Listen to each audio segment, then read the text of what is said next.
Hoje nós vamos ter o quinto vídeo do conteúdo de gases. Hoje vamos falar sobre o princípio de Avogadro e suas consequências. Para um melhor entendimento e uma total compreensão das simulações do conteúdo abordado, eu recomendo que veja o vídeo parte 1 de gases, que é explicando as variáveis termodinâmicas, pressão, volume e temperatura. Lorenzo Romano Amedeo Carlo Avogadro, o detentor desse nome gigantesco, ele é natural de Turim, na Itália, e ele desenvolveu essa teoria, esse arranjo de conhecimento dos gases em 1811. Tá? Uma curiosidade sobre ele é que ele se formou aos 16 anos e aos 20 ele defendeu seu doutorado, mas em direito, acreditem. O princípio de Avogadro enuncia o seguinte: iguais volumes de gases diferentes, sob as mesmas condições de pressão e temperatura, contêm igual número de moléculas. Esse número de moléculas ficou conhecido como o número de Avogadro, que é 6,022 vezes 10 elevado a 23 moléculas. Se você tem esse número de moléculas, nós dizemos que temos ali 1 mol de alguma coisa, né? Então, vamos considerar que os gases abaixo eles estão nas condições normais de temperatura e pressão, a chamada CNTP. A temperatura é de 0 Celsius, que é 273 Kelvin, e a pressão é igual a 1 atm. Se você for olhar, por exemplo, 1 mol de hidrogênio, ele vai ter 22,4 litros. E quando eu digo 1 mol de hidrogênio, quer dizer que ali eu vou ter 6,022 vezes 10 elevado a 23 moléculas. Se eu tiver as mesmas condições para o oxigênio, em 22,4 litros eu vou ter a mesma quantidade de moléculas. E seja também para o CO2. Eu vou ter esses 22,4 litros quando eu tiver um número de Avogadro de moléculas. Mas esse princípio de Avogadro, ele pode ter algumas peculiaridades, pode ter comportamentos distintos, e para poder comprovar isso, nós vamos colocar aqui uma simulação a temperatura e volume constante e vamos mudar a quantidade de moléculas no meio. Então, inicialmente, temos aqui nosso sistema, onde estamos com o volume constante. No caso, nós temos aqui o comprimento da caixa de 5 nanômetros, uma altura de 10 nanômetros, e vamos permanecer com esse volume constante. A temperatura é de 300 Kelvin e a pressão inicial é de 4,6 atm. Temos 20 partículas no meio, e eu vou aumentar de 10 em 10. Então, eu aumentei aqui para 30 partículas, observa-se que a temperatura e o volume são constantes, e a nova pressão agora é de 7 atm.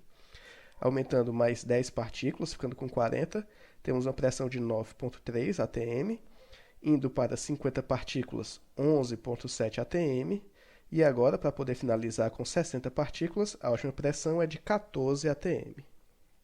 Colocando isso num gráfico, na tabela, podemos ver que existe um comportamento linear da quantidade de moléculas com a pressão, indicando assim que a quantidade de partículas no meio ela é uma função direta e influencia proporcionalmente a pressão. Fazendo um segundo experimento, vamos colocar agora a temperatura constante e a pressão constante. Podemos observar aqui que o sistema inicial é semelhante ao anterior, nossa pressão vai permanecer constante, porém eu posso ter variações do volume. A minha pressão inicial é de 4,7, minha temperatura é de 300, e o volume aqui vai ser de 50 nanômetros cúbicos para 20 partículas. Se eu aumento para 30 partículas, podemos observar que o volume aumenta, a pressão permanece constante, assim como a temperatura, e o novo volume será de 75 nanômetros cúbicos. Aumentando para 40 partículas, nós vamos ter agora 100 nanômetros cúbicos de volume. Utilizando 50 partículas, vamos ter aqui um volume de 125 nanômetros cúbicos, e finalizando com 60 partículas, um volume total de 150 nanômetros cúbicos. Colocando isso novamente em gráficos e tabelas, podemos ver que existe uma relação diretamente proporcional e linear, indicando assim que o volume é função da quantidade de partículas no meio quando eu permaneço com temperatura e pressão constante. E fazendo aqui um último experimento com pressão e volume constantes, nós podemos observar o seguinte: mantendo essa caixa de simulação inicial com pressão constante, podendo ter uma oscilação de temperatura, sendo essa pressão inicial de 4,7 e o volume de 50 nanômetros. Temos 20 partículas iniciais, uma temperatura de 300 Kelvin, e vamos aumentar agora a quantidade de partículas para 30. Observa-se que a temperatura caiu para 200 graus Kelvin. Quando aumentamos a quantidade para 40 partículas, a temperatura cai novamente para 150 graus Kelvin.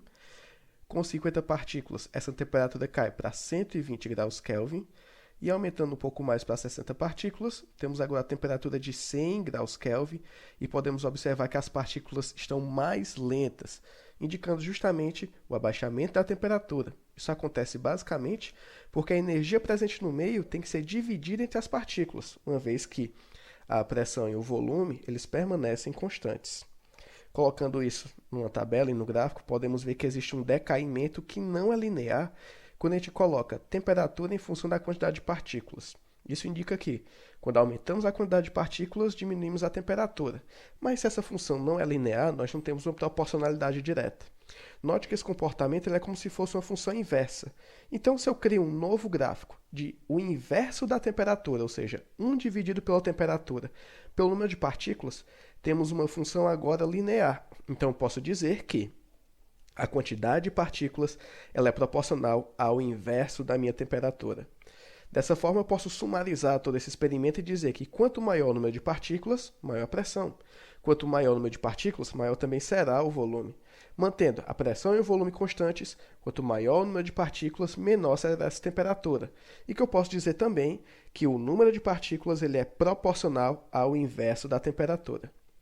Bom, pessoal, por hoje é isso. Qualquer dúvida ou pergunta, vocês podem colocar nos comentários, tá? E até o próximo vídeo.